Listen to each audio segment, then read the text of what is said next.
दुमक दमक डम डम डम डमरू नाग गले में पाँव में घुंघरू चंद्र सजा माथे पर चमचम पैर चल रहे छम छम छम छम सिर पर साज रही है गंगा कमर बाग चरमौर भुजंगा वाहन जिनका नंदी बैल उनका उत्तंग शय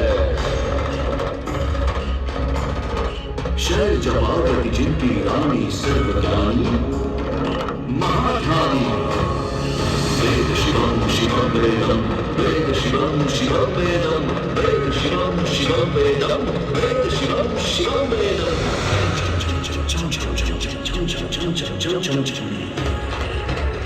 श्री शैल कहीं भीमा शंकर कभी आशुतोष को प्रलयन कर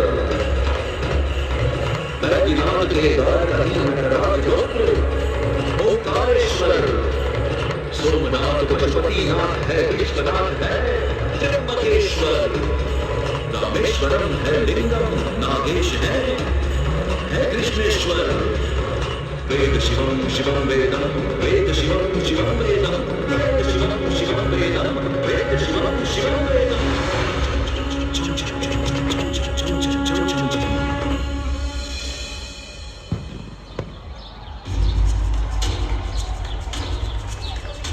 यद्यपि शिव की कृपा सदा इस काशी पर बनी रही है, पर कहते हैं कभी इस काशी में न शिव थे न गंगा, न ये सब मंदिर थे न शिव। यहाँ एक पावन वन था जिसे सुर नर मुनि सब कहते थे आनंद कारण।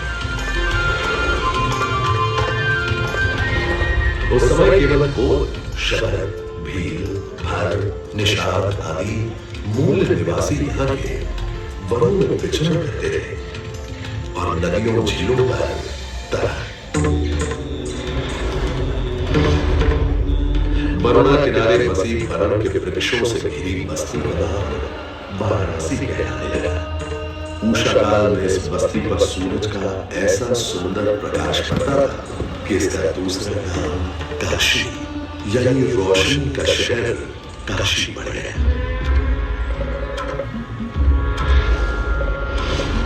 कहते हैं कैलाश के हिमालय में वास करने वाले शिव शंकर भोलेनाथ पार्वती से विवाह के बाद आनंद कानन में घर बसाने आए और स्वयं गृहस्थी बनकर अविमुक्तेश्वर हो गए।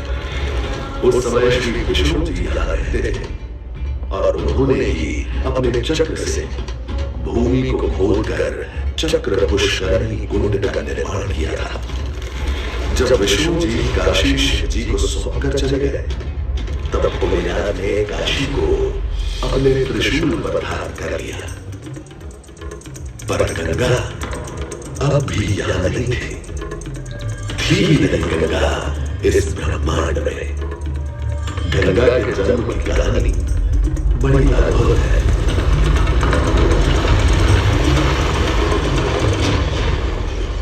दानी था राजा बलि, पर करता था दम। पूरी पृथ्वी पर फैला था उसका ही आतंक। उसके आतंक को रोकने विष्णु ने धरा एक रूप। 52 अंगुल का बौन बनकर पहुंचे जहां था भूप। सारे दरबारी बौने ब्राह्मण पर हंसे, पर बलि ने जब उसे दान मांगने को कहा तो उसने कुटिया बनाने को केवल 3 पग भूमि मांगी। पर जब बौने ब्राह्मण ने भूमि नापनी शुरू की तो जैसे भूचाल ही आ गया।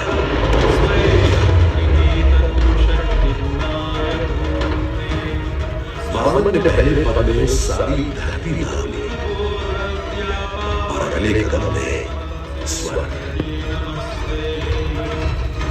ब्रह्मा जी ने भगवान विष्णु के चरण होकर उस जल को अपने कमंडल में भर दिया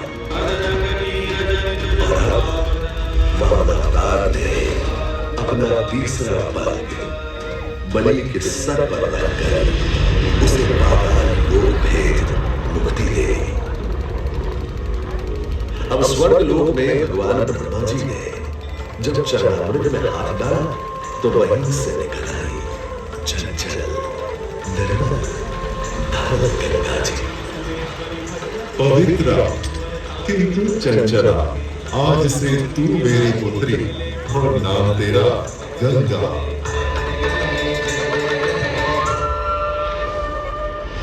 उधर कुछ समय बाद सतयुग में इक्ष्वाकु कुल के सूर्यवंशी राजा सगर ने सारे संसार को जीतने के लिए एक अश्वमेध यज्ञ का संकल्प किया।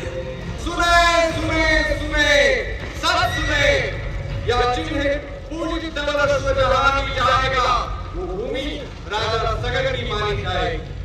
यदि किसी ने इस अश्व को रोका या पकड़ा तो उसे सगर के 60,001 पुत्रों और उनकी लक्षाधिक सेना का सामना करना पड़ेगा। सुने सुने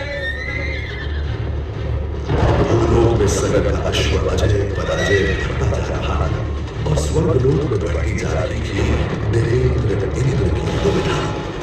डर कर वो अश्व को रोकने की युक्ति लगाने लगे और उसे छल से महर्षि कपिल के आश्रम में बांध दिया। सूचना मिलते ही सगर के 60,000 पुत्र घोड़े की तलाश में लग गए। जब घोड़े को खोजते खोजते वे वसुदेव कपिल के आश्रम में पहुंचे, वहां उन्होंने देखा कि कपिल मुनि आंखें बंद किए बैठे हैं और ठीक उनके पास यज्ञ का वह घोड़ा बंधा हुआ है। क्रोधित हो सभी पुत्र कपिल मुनि को घोड़े का चोर समझकर उन्हें अपशब्द कहने लगे।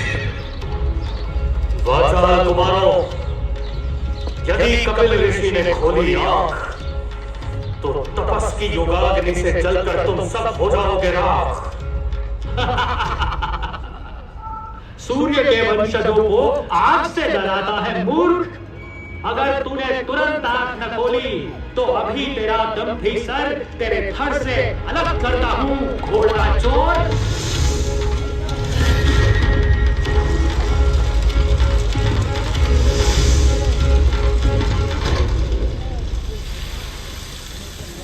उधर सगर चिंतित थे। न अश्व का कुछ पता था, न ही उनके 60,000 पुत्रों का कोई समाचार। पिता की चिंता देखकर उनका सबसे छोटा प्रिय पुत्र लक्ष्मण भाइयों को ढूंढने चल पड़ा। तुम्हारे भाई थे घमंडी, अविवेकी और अभिमानी। भस्म कर दिया उन्हें मैंने, जो उन्होंने मेरी नहीं। अपने भाइयों की ओर से मैं आपसे क्षमा मांगता हूं, किंतु आपको ही उन्हें वापस जीवन दान देना होगा।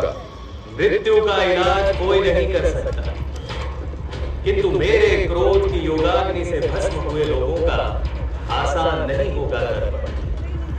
गंगा केवल गंगा जल ही दे सकता है मुक्ति उन्हें जो भस्म हुए तुम्हारे परिजन। गंगा? गंगा किसका नाम है ऋषिवर?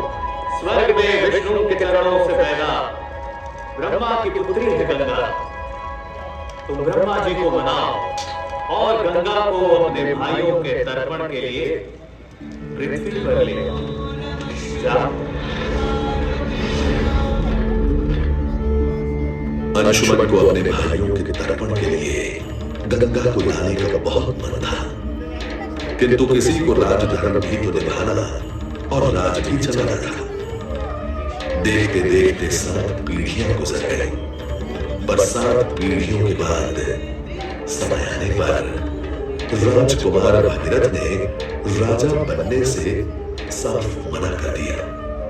क्षमा कीजिए, क्या ये आवश्यक है कि राजा का बेटा ही राजा बने? मैं पहले तपस्या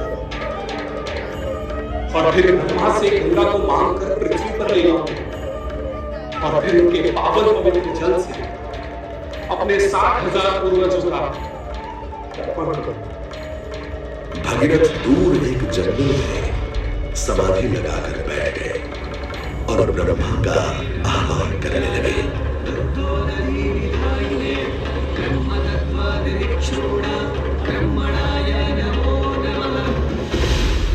पुत्र भगीरथ, हम तुम्हारे तरफ से प्रसन्न हैं। बताओ क्या आशीर्वाद चाहिए? हे भगवान, मेरे पूर्वज के तर्पण के लिए मुझे आपकी पुत्री गंगा चाहिए। तथास्तु। किंतु यदि गंगा स्वर्ग से सीधे धरती पर गिरी तो पृथ्वी को चीरते हुए गंगा सीधे पाताल में पहुंच जाएगी। इसलिए तुम भगवान शिव शंकर को मनाओ ताकि गंगा जब स्वर्ग से नीचे उतरे तो वो उसे अपनी जटा में थाम ले। अब भगीरथ ने एक अंगूठे पर खड़े होकर भगवान शंकर को मनाने के लिए शिव शंकर का जाप शुरू कर दिया।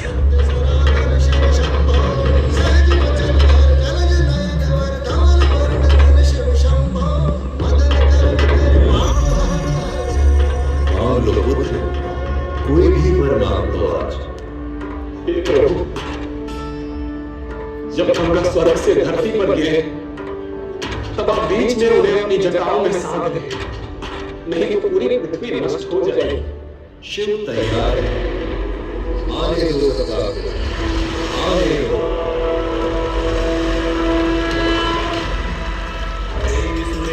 भगवती गंगे तारी शंकर मौली बिहारी विमले।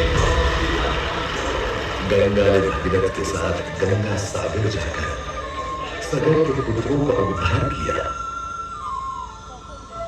पर साथ वो भारत की सबसे महत्वपूर्ण नदी बन गई, जिसका भारत के जीवन में धार्मिक, आर्थिक, सामाजिक, ऐतिहासिक अभिदान अनंत है।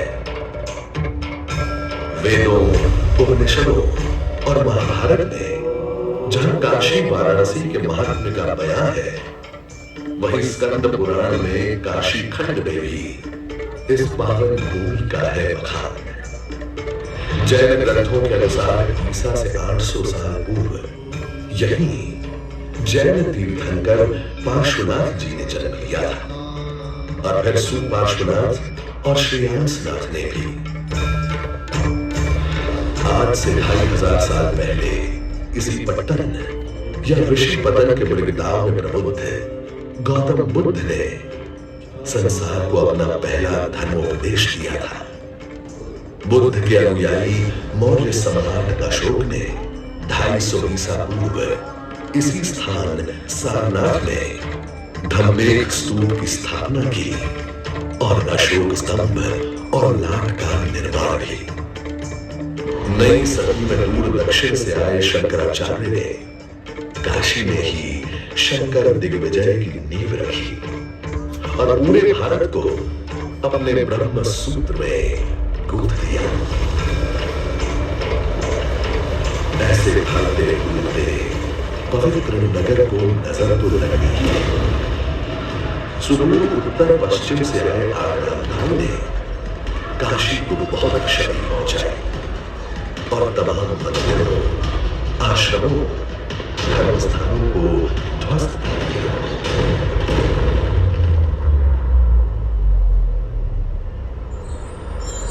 और उसके कुछ समय बाद यहां पैदा हुई एक ऐसी भक्ति जिसे मिटाना, गिराना असंभव था।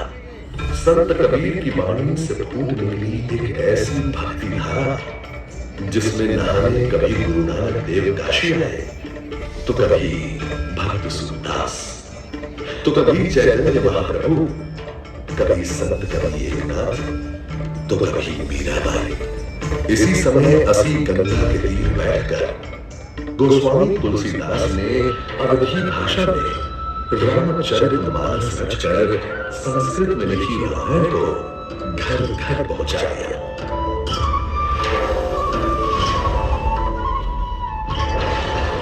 समयांतर में इंदौर महेश्वर की महारानी अहिल्याबाई ने विश्वनाथ मंदिर का फिर पुनः निर्माण करवाया।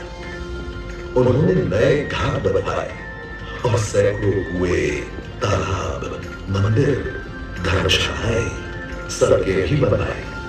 काशी पर उनकी विशेष कृपा दृष्टि थी और इस क्षेत्र में पंचक्रोशी परिक्रमा के लिए नया मार्ग, कई घाट और गंगा पर मंदिर भी महारानी ने बनवाया।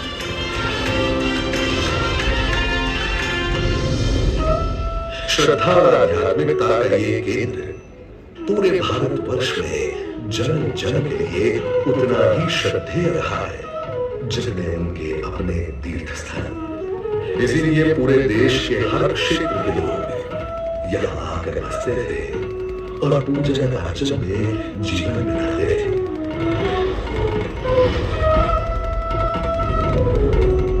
ऐसे ही कई परिवार तमिल क्षेत्र से भी यहाँ बसे थे, जिनमें थे तमिल कवि सुब्रमण्यम भारती के परिजन चिन्ना स्वामी सुब्रमण्या भारती, यानी बालक सुबैया, जिनकी कम उम्र में ही संगीत, भाषा, कविता पर पकड़ देकर लोगों ने उन्हें सरस्वती पुत्र भारती का खिताब दे दिया। आज यहाँ हो रहे काशी तमिल संगमम उसी परंपरा को आगे बढ़ाने और देश को एक करने के काम में लगे हुए हैं। पर अगर आपको यहाँ आने के बाद भी किसी ने नहीं बताया कि हम ये जगमग देव दिवाली मनाते किस लिए हैं, तो उसकी भी कहानी हमसे सुन लीजिए। कहते हैं राक्षस त्रिपुरासुर की तपस्या से प्रसन्न होकर गणेश जी ने त्रिपुरासुर को अपना विशेष आशीर्वाद दिया था और उन्हें 3 नगर या त्रिपुर वरदान में दिए थे। साथ ही उन्हें यह भी वरदान था कि भगवान शिव शंकर शंभो के अतिरिक्त कोई कभी कहीं उसके प्राण नहीं ले पाएगा। इस तरह अपूर्व शक्तियों राक्षस त्रिपुरासुर बसा गया। राक्षस त्रिपुरासुर ने पहले देवताओं से स्वर्गलोक छीन लिया, फिर धरतीवासियों से इहलोक, और उसने स्वयं शिव जी से उनका कैलाश भी मांग लिया और वो कैलाश छोड़कर मलयगिरी पर रहने को मजबूर हो गए। त्रिपुरासुर ने देवताओं का काशी में प्रवेश भी बंद करवा दिया। अब सब ने मिलकर शिव जी से प्रार्थना की कि वो ही कोई उपाय निकाले और राक्षस त्रिपुरासुर का अंत करे। और भगवान शिव त्रिपुरासुर से संग्राम करने को तैयार हो गए। त्रिपुरासुर, तू तो मेरे पुत्र का भक्त है, और तू क्या थोड़ा रुक कर मुझे मेरे पुत्र को याद करने में देगा? देखते देखते शिव के हाथ में ऐसा धनुष आ गया जिसकी प्रत्यंचा थी वासुकी नाग से, और बाधा विष्णु जी का वज्र, पृथ्वी उनका रथ बनी जिसके 2 पहिए थे, सूर्य और चंद्र। गणेश जी का जाप करते करते उन्होंने धनुष बाण चलाना शुरू कर दिया और देखते ही देखते राक्षस त्रिपुरासुर अपने अंत को सिधा गया।